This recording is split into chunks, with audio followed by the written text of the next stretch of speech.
de octubre es más hermosa,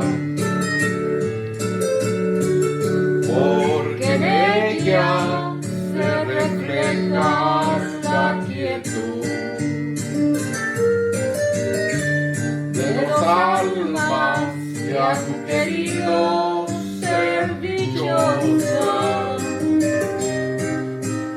al arrullo de su plena juventud.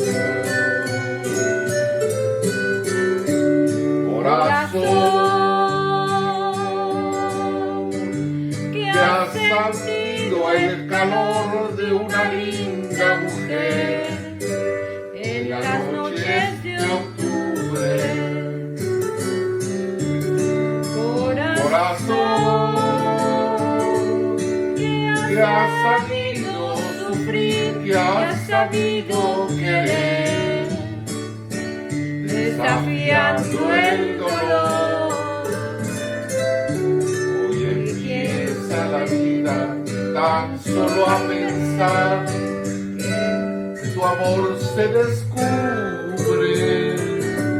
El castigo de ayer que me diste tan cruel parece que murió. Si me voy, no perturbes jamás la risueña ilusión de mis sueños dorados. Si me voy, nunca pienses jamás que es como único fin estar lejos de ti. Viviré con la eterna pasión que sentí